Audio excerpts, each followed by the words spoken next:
जय श्री कृष्णा दोस्तों, आज हम आपके लिए लाए हैं भगवान कृष्णा की सुंदर कहानियाँ।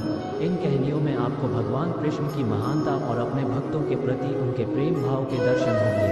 इन कृष्ण कहानियों में कुछ कहानियाँ काफ़ी रोचक है, जैसे कि कृष्ण भगवान के पास हमेशा रहने वाली बांसुरी की अनोखी कहानी, भगवान कृष्ण और कर्मा बाई की खिचड़ी। तो चलिए सुनते हैं।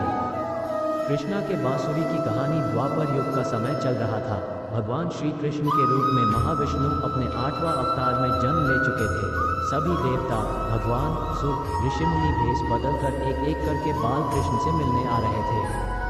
वो देख भगवान शिव के मन में भी अपने प्रिय प्रभु से मिलने की इच्छा उत्पन्न हुई, पर वह ये सोचकर रुके हुए थे कि बाल कृष्ण के लिए उपहार के रूप में क्या दिया जाए जिसे वो हमेशा अपने पास रख सके। तब शिव जी को याद आया कि उनके पास महान ऋषि दधीची की वज्र की अस्थि हड्डी रखी हुई है। ऋषि दधीची वह ऋषि है जिन्होंने राक्षस एवं असुरों के संहार के लिए अपनी आत्मा त्याग कर अपनी वज्र की हड्डियां देवताओं को दान दी थी, जिस ऋषि विश्वकर्मा ने कुछ हथियार बनाए थे। उस बची हुई एक हड्डी को तराश कर भगवान शिव जी ने एक अत्यंत सुंदर बांसुरी बनाई। फिर जब वह बालक भगवान कृष्ण से मिले तब उन्होंने वही बांसुरी उन्हें भेंट कर दी। वो सुंदर भेंट कृष्ण भगवान को बहुत पसंद आई। शिव और कृष्ण भगवान के बीच स्नेह देखकर उस दिन देवताओं ने भगवान कृष्ण को बांसुरी वाला इस नाम से गौरवान्वित किया। उसी बांसुरी को ही कृष्णा भगवान के अपने अवतार काल के अधिकतम समय हमेशा अपने साथ रखा। तो ये थी कृष्णा के बांसुरी की कहानी।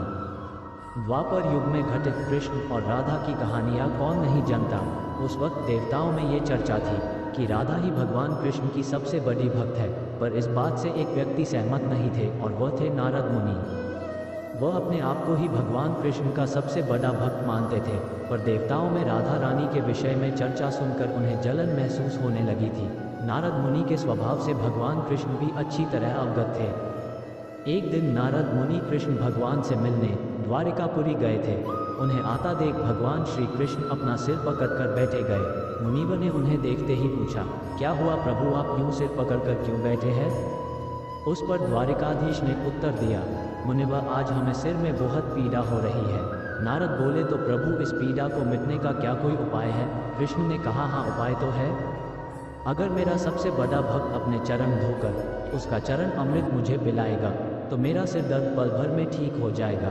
कृष्ण के मुख से यह उपाय सुनकर कुछ पल के लिए मुनिवर सोच में पड़ गए कि हूँ तो मैं ही सबसे बड़ा कृष्ण भक्त, लेकिन अगर मैं अपने पैर धोकर उसका चरण अमृत प्रभु को पिलाऊंगा तो मुझे नरक जाने जीत महापाप लगेगा।